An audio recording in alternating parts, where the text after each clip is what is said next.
Hello and welcome to another 3-lap challenge. I'm Matt from the Sim Racers Arms, and this is where I invite you to join me in attacking a time trial leaderboard.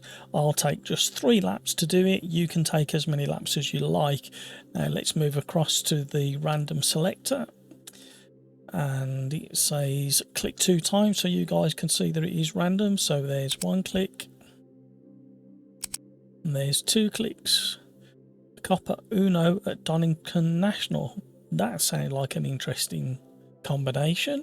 I think I might enjoy this. Not a massive fan of front wheel drive cars, however Riser have been making improvements with the update to the tyre model and some of the physics.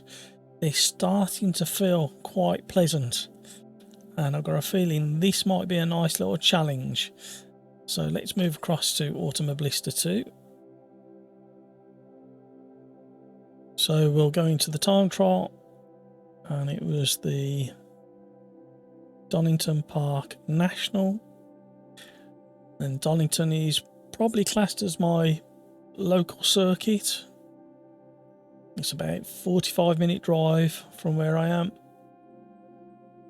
and we've got to go to the Copper Uno. There we go, quite like that livery, so we'll stick with that. So let's see, so we haven't got a top 10, we got a top 9, so getting in the top 10 isn't going to be a problem for any of us. But let's just check the times and see what kind of gaps we're looking at. So there's not much between 1 and 2, so I'm suspecting that that's a pretty good time in this car, just because the gap is very close. Number 3 is not that far behind BMX Bandit. So I think what we'll do is we won't go for number 9 because he's quite a long way off the leader. So I think what we'll do is we'll go for 6480 as a ghost, and also I think we'll go for number 4 as a ghost, and we'll jump in.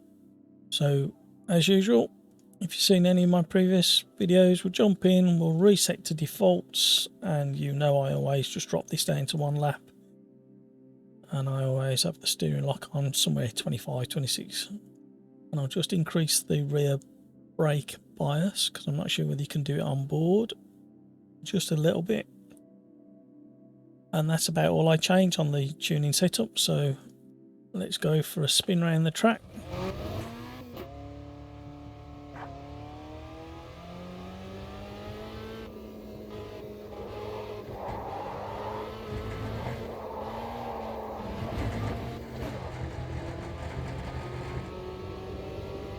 Now, relatively low powered.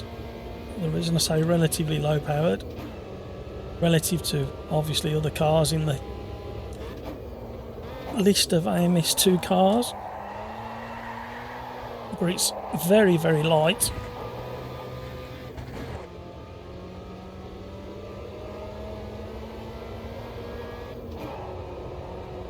So you still get lots of front wheel spin from this car.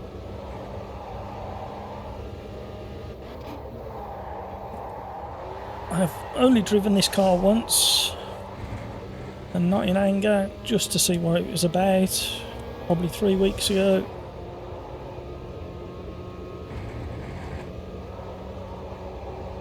And this first lap is a sighting lap, just to get used to the car. The track I am very familiar with, it's one of my favourite tracks.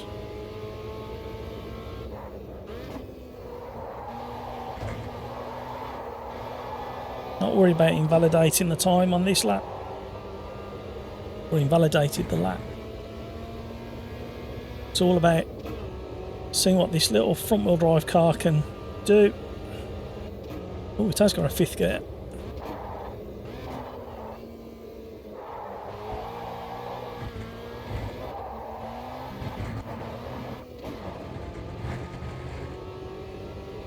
Like I say, front wheel drive, not really my cup of tea anymore, although it is where I made my starting. Oh, I've gone over the... Oh, blown the engine. Two major mistakes there. Didn't realise that the track limits had moved on the pit exit, so I got a disqualified lap, and then I changed to first while I was thinking about that and blew the engine. So we have no choice but to drop out and restart the session, and we'll try that again.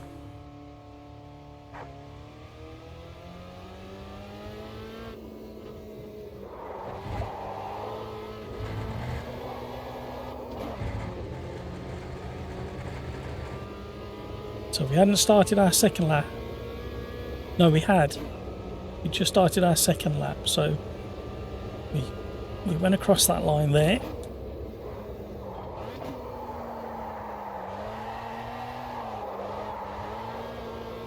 So as I was saying before I blew the engine up, I started at the age of 12 in front wheel drive classic Mini, little 1 litre on dirt ovals. So front wheel drive is very familiar, although a long time ago. And I must admit, these handle kind of the same. Once you're on the brake and you're rotating, that back wants to come round.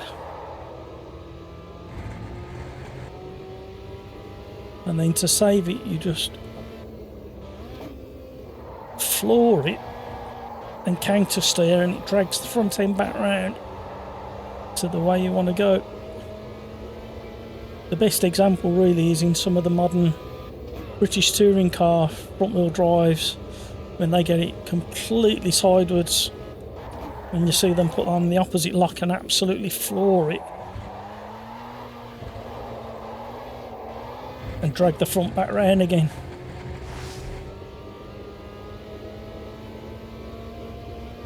Right, this is our third lap, so I can't make any mistakes on this one, although I'm bound to.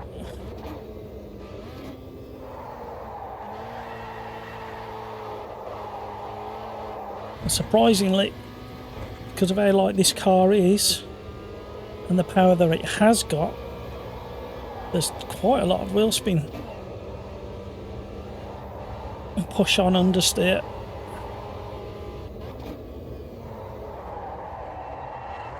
Oh, must be quicker through there. Right, let's see if we can catch him a bit. We're not doing as well as we wanted to.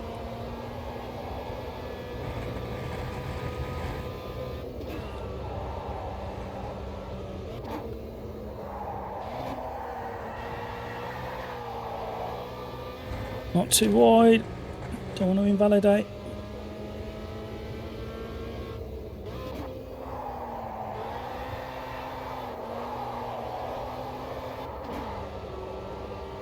Just let it run wide. See what we can do down the straight now. I really miss the old Dunlop bridge.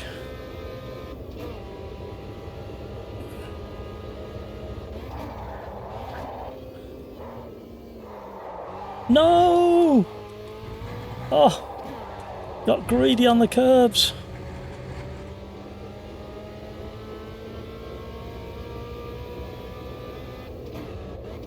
So there we go, invalidated. I just realised what shirt I'm wearing. Huge error. Sums up that final chicane. Let's drop out and look at the leaderboard.